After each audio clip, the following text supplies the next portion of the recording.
한미 정상회담 최근에 국빈 방문 억지로 이제 저희가 만들었는데 1박 2일 있으시면서 사실 26분이죠. 단독 회담이. 과연 튼튼한 한미동맹이라고 볼 수 있을까요? 굉장히 안타깝더라고요. 이 단독 정상회담을 26분밖에 안 하겠다는 것은 26분밖에 못했다는 것은 결국은 미국과 한국 사이의 이 신뢰가 조금씩 좀 금이 있지 않나 이런 걱정을 들게 하는 부분입니다. 그래서 지금 보수 혁신의 가장 큰 걸림돌은 홍준표 대표의 막말이다. 네, 나경원 의원이 날린 돌직구입니다. 이 북한 미사일 도발 관련해서도 우리 정부 2분 만에 대통령에게 보고했다 자랑하지 말고 한미 공조 강화에 더 힘써라. 이런 말도 내뱉으셨네요. 나경원 의원 목소리 오래간만에 들어봅니다. 안녕하세요. 네, 오래간만입니다. 오래간만입니다. 먼저 2분 만에 보고했다 자랑하지 말고 한미 공조 강화에 더 힘써라. 어떤 뜻입니까?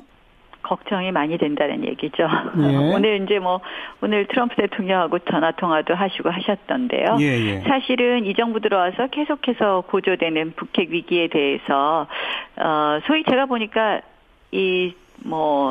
대화, 평화 계속 강조하고 계시고 또 그다음에 중국과 미국 사이에 줄타기 외교하고 계시는데요.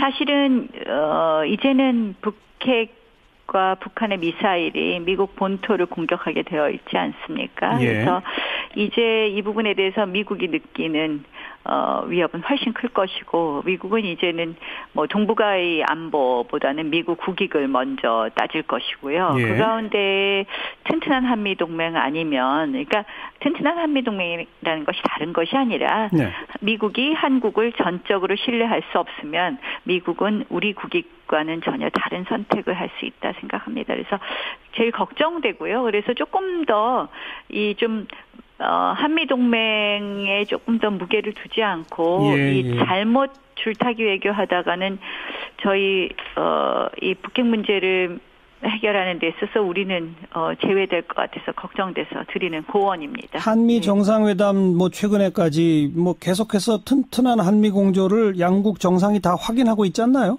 한미 정상회담 최근에 국빈 방문 억지로 이제 저희가 만들었는데 1박 2일 있으시면서 사실 26분이죠. 단독 회담이.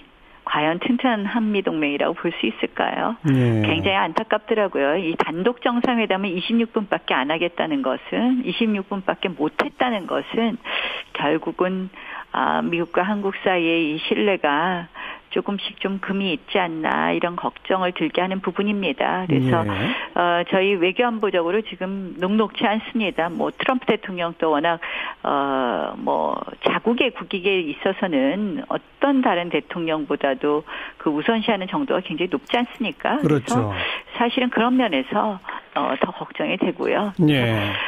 조금 이 남북관계는요, 우리 혼자 주도적으로 풀 수 없습니다. 결국은 주변 국가 이 이해를 일치해가는 노력. 그리고 그 기반은 역시 한미동맹이라는 말을 다시 한번 강조하고 싶습니다. 중국의 역할도 매우 중요한데, 그럼 중국에 대해서는 우리가 어떤 입장을 취하는 게 맞을까요? 중국 사실은 이제 중국을 같은 입장으로 끌기 위해서도 한미동맹이 중요한데, 사실은 이제 사드 부분에 대해서 지금 결국 중국과 지금 3불1한 결국 추가 사드 배치하지 않겠를 검토하지 않겠다부터 시작해서 이 3불1한을 내놓으셨는데 사실은 중국은 사드 어떻게든지 철수시키겠다는 입장이거든요. 제가 이제 11월 초에 중국 방문했는데요. 계속해서 하는 이야기가 사드의 사드의 타당한 처리를 얘기하더라고요. 결국은 이 10월 말에 중국과의 이런 합의에 있어 사실상 이제 공동 발표에 있어서 이면적인 합의가 있지 않느냐 의심되는 부분이고 결국 이제 우리로서는 중국과 경제 이런 이야기를 하면서 미국과 안보 이렇게 얘기를 하는데 절대 이런 줄타기 외교 잘못하다가는 양쪽 얻지 못합니다. 사실은 박근혜 정부도 조금 그런 부분 잘못하다가 결국 오히려 더 나중에 사드 보복도 심하게 받지 않았습니까? 그런데 일각에서는 지금 북한 김정은의 도발도 참 문제지만 트럼프 대통령이 한반도에서 전쟁 나는 거는 자기네랑 무관한 일인 것처럼 무력 공격까지 시사하는 식으로 긴장을 고조시키고 있기 때문에 그럴수록 우리 정부가 중국하고의 공조 같은 걸 좀 튼튼히 해서 뭐 북한과 미국 사이에 초강경 일변도로 치닫는 것의 분위기를 좀 바꿔야 한다는 목소리도 있지 않나요? 중국과 우리가 한다고 해서 미국이 그 생각을 바꿀까요? 저는 이제 뭐 이런 부분에 있어서 저는 뭐 늘 이야기하지만 예. 이 뭐 전쟁 하자는 이야기가 아니라 우리가 그런 의지를 갖고 있어야지 북한도 변화시킬 수 있고 한다고 생각을 하거든요. 예, 그래서 예. 중국에게 해서 미국의 이러한 스탠스를 바꿀 수 있는 것이 아니라 미국과 신뢰를 얻으면 미국이 뭐 말로는 그렇게 해도 예. 결국은 군사적 옵션을 쓰지 못하게 할 수 있다. 그러려면 우리가 생각합니다. 그러려면 우리가 미국의 신뢰를 얻는 것이 최우선이다. 네, 그렇게 생각합니다. 알겠고요. 홍준표 대표의 막말이 보수 혁신 변화의 가장 큰 걸림돌입니까? 네, 그렇게 생각합니다. 왜 그렇죠? 뭐 결국은 홍 대표 뭐 많은 분들이 그러지 않나요? 자유한국당 지지해주고 싶어도 대표님께서 말씀을 거칠게 하셔서 이런 이야기들 많이 듣고 해요. 예, 그래서 예.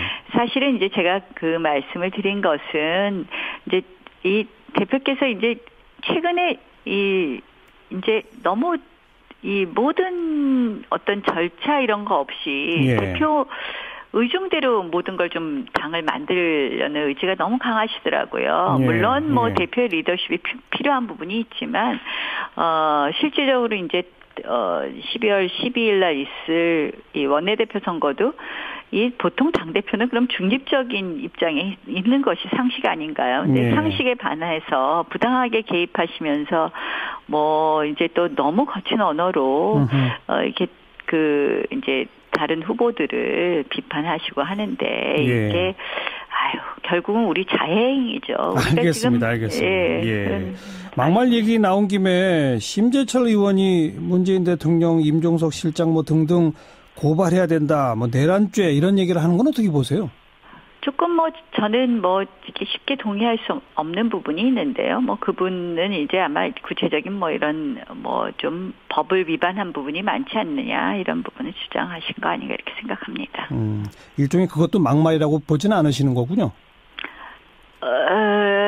뭐 지금 이제 저 홍 대표께서 말씀하신 부분 제가 이제 막말 얘기한 것이 뭐 암덩어리 고름 뭐 이런 이야기시잖아요. 그렇죠. 그렇게 듣는 사람들로 하여금 이런 어떤 이 감정적인 혐오감을 주는 말씀들이시잖아요. 그래서 이제 그런 부분을 지적한 거죠. 그래서 사실은 그것뿐만 아니라 또 우리 뭐 출마 예상 후보자들에 대해서 일일이 다큐멘터리를 하시더라고요. 그래서 사실은 홍 대표께서 이렇게 우리 당내에 사실 자원도 많지 않은데 이렇게 하는 것은 실질적으로 우리 당에 대한 자해행위다. 알겠습니다. 대표께서 그렇게 하는 것이 마땅하겠냐 하는 이야기를 좀 지적하고 싶습니다. 그나저나 원내대표 경선에 나서십니까? 저는 저희 당이 워낙 지금 인기가 없다고들 하시잖아요.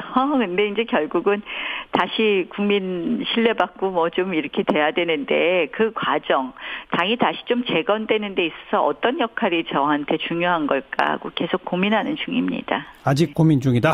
네, 그렇습니다. 여기까지 수고하셨습니다. 네, 고맙습니다. 자유한국당 나경원 의원이었습니다. 네, 북한이 오늘 새벽 동해상에 탄도미사일을 발사했습니다. 네, 그 지난 9월 15일이죠. 그 중거리 탄도탄을 발사한 이후에 그 76일여 만에 그 미사일 도발에 나선 건데요. 지난번에는 IRBM급이었었다 그러죠? 네, IRBM. 네. 그 합동참모부에 따르면 북한은 새벽 3시 15분에 사인리라는 곳에서 동해상의 일본 배타적 경제수역 내로 미사일을 발사했다고 합니다. 한 1,000km 정도 비행을 했고요. 네, 이 사정거리도 1,000km. 네네, 사정거리도 사정거리인데 이 최대 고도가 4,500km에 이른다고 합니다. 그러니까 지금까지 북한이 발사한 미사일 중에 가장 높은 고도라고 하죠. 이로 미루어 볼 때 이번에 쏜 미사일은 대륙간 탄도미사일, 그러니까 ICBM으로 보인다고 하고요. 그 시간이 새벽 3시 15분이라는 게 좀 애매하잖아요. 미국 시간 맞췄네요. 네, 그렇죠. 워싱턴 DC 시각으로는 오후 1시 15분. 이야. 네, 그 한참 일을 할 때인 거죠. 섬뜩하네. 네, 그래서 아마 이것이 대미과시용으로 보는 시각이 많은 것 같습니다. 네, 어쨌든 사실 이제 그 북한이 미사일 발사를 했는데 그 이미 어제 보도가 나올 정도로 한국하고 미국은 이미 징후를 포착을 하고 있었다고 해요. 근데 포착을 하고 있었고 이미 뭐 연료까지 다 주입을 했다. 뭐 이런 얘기까지 보도로 나올 정도로 알고 있었는데 3만 곱해도 13,500. 네. 3.5를 곱하게 되면 16,000이 되면 워싱턴까지 도달한다는 거 아니에요? 사정거리 말씀하신 건가요? 그 굉장히 장거리로 갈 수 있는. 그렇죠. 네. 그가 보통 3 내지 4를 곱한다 이렇게 얘기하거든요. 네네. 그러면 3만 곱해도 13,500이면 이미 서부권은 다 들어왔고 15,000 내지 16,000 정도 하게 되면 워싱턴까지 간다는 거거든요. 정상각도 발사하게 되면. 네네. 섬뜩하네요. 네, 굉장히 이게 대기로 올라갔다가 그다음에 다시 재진입을 하는 게 어려운 기술이라고 하는데 재진입 기술. 이게 성공한 건지 아닌지는 아직 판단이 안 된 것 같습니다. 네. 지난번에도 재진입 기술이 그때는 실패했다라고 실패로 추정한다 그랬죠. 네, 실패로 추정했다라고 이제 규정을 내렸던 것 같은데 마지막 탄착점에서 3개로 나눠지는 것 때문에 네네. 그때는 실패한 것으로 이렇게 봤었죠. 네, 그래서 근데 이번에는 성공을 한 것으로 볼 수 있는 건지 지금 한미가 지금 분석 중이라고 하니까요. 그렇죠. 네, 곧 결과가 나올 것 같습니다. 인공위성 사진이 나와야지 이제 판단이 가능한. 네네. 일본 열도를 건너뛰진 않았네요. 네, 건너뛰진 않고 그래서 일본 열도도 건너뛰지 않으면서 그 시간도 딱 미국 시간에 맞춘 걸로 봐서 어느 정도 그냥 우리 또 이런 기술을 보유하고 있다라는 그런 위협 정도 그 정도만 준 걸로 판단이 되는 것 같습니다. 4,500km면 지난번에가 3,800km까지인가 올라갔었거든요. 네, 한 그때보다 더 높이 올라간 거죠.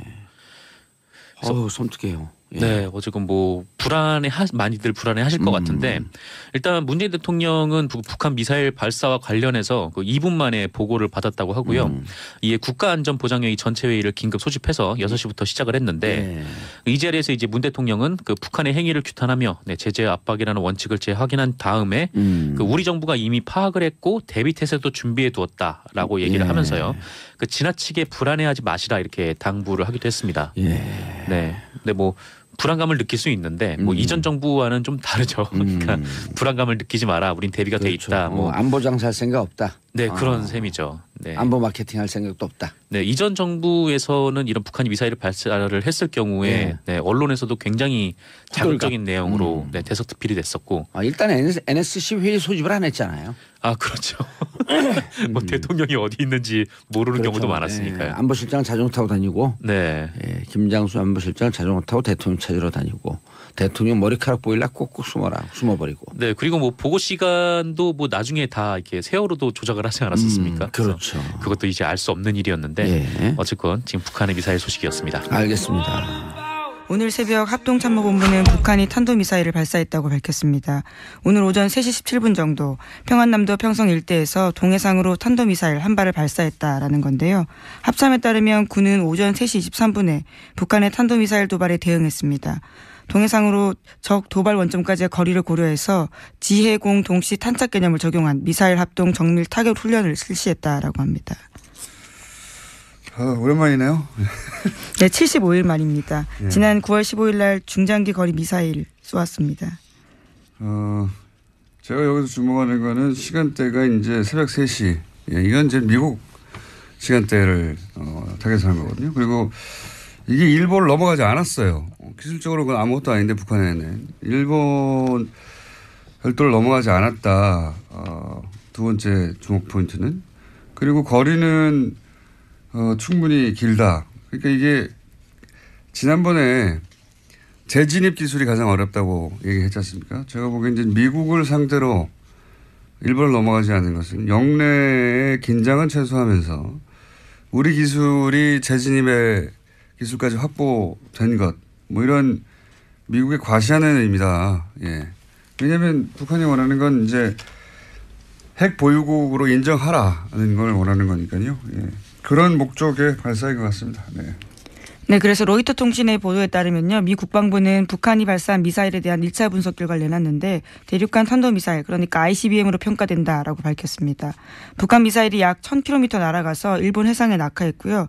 미국과 동맹국에는 위협을 주지 않는다라고 미 국방부가 밝혔습니다. 그러니까요. 지금 영내 긴장은 최소화하면서 기술력은 보여주고 그리고 시간대를 볼 때 이 미국 보라고 미국의 반응을 얻어내기 위한 그 관점에서 이제 미사일을 보시면 되는 거고요. 그 외에 여러 가지 이야기들은 다 대자뷰죠. 예, 오늘 올해 내내 있었던. 자, 트럼프는 또 강력하게 얘기하겠죠. 예. 네, 트위터를 주목해야 될 것 같은데요. 우선 문재인 대통령은 국가안전보장회의 전체회의를 소집했다라고 했습니다. 긴급하게 지시했는데요. 오늘 2차 보고, 그러니까 3시 24분에 보고를 받자마자 NSC 전체회의 소집을 지시했다라고 합니다. 네, 이것도 뭐 한 10번 정도 본 뉴스입니다. 이때까지. 네, 11번째 미사일 도발이라고 합니다. 네. 문재인 정부 출범 이후에요. 최근 6개월간 똑같은 패턴인데, 예, 그중에 주목할 지점은 제가 말씀드린 시간대, 그다음에 북한 열도를 위로 지나가 태평양에 떨어진 게 아니다. 예, 이제 짧게 쐈다. 중요한 건 재질 및 기술이다. 예.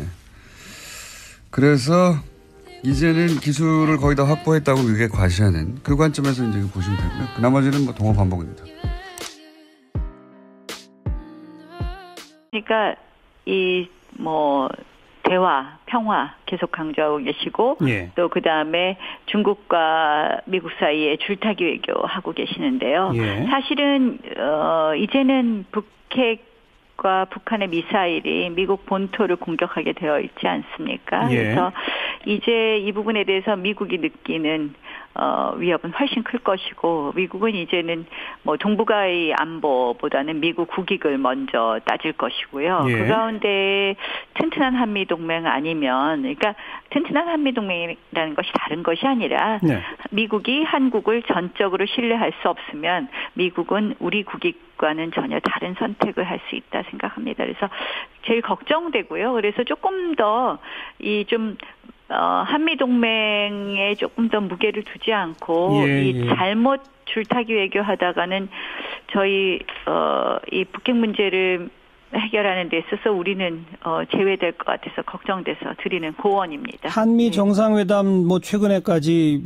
계속해서 튼튼한 한미 공조를 양국 정상이 다 확인하고 있지 않나요? 한미 정상회담 최근에 국빈 방문 억지로 이제 저희가 만들었는데 1박 2일 있으시면서 사실 26분이죠. 단독 회담이.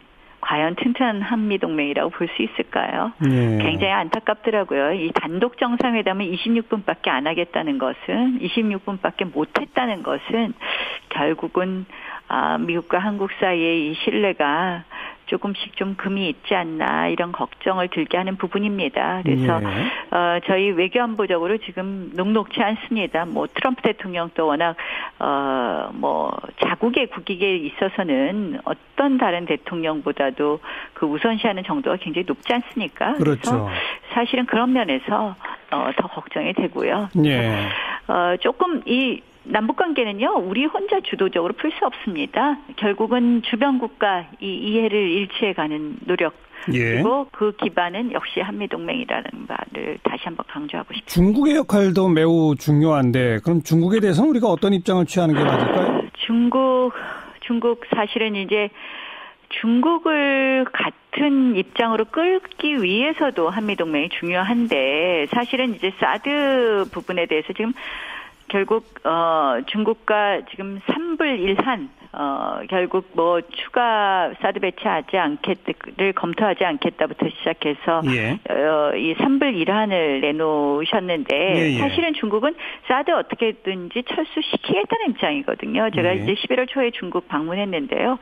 계속해서 하는 이야기가 사드의 사드의 타당한 처리를 얘기하더라고요. 결국은 이 10월 말에 중국과의 이런 합의에 있어 사실상 이제 공동 발표에 있어서 이면적인 합의가 있지 않느냐 의심되는 부분이고, 결국 이제 우리로서는 중국과 경제 이런 이야기를 하면서 미국과 안보 이렇게 얘기를 하는데 절대 이런 줄타기 외교 잘못하다가는 양쪽 얻지 못합니다. 사실은 박근혜 정부도 조금 그런 부분 잘못하다가 결국 오히려 더 나중에 사드 보복도 심하게 받지 않았습니까? 그런데 일각에서는 지금 북한 김정은의 도발도 참 문제지만 트럼프 대통령이 한반도에서 전쟁 나는 거는 자기네랑 무관한 일인 것처럼 무력 공격까지 시사하는 식으로 긴장을 고조시키고 있기 때문에 그럴수록 우리 정부가 중국하고의 공조 같은 걸 좀 튼튼히 해서 뭐 북한과 미국 사이에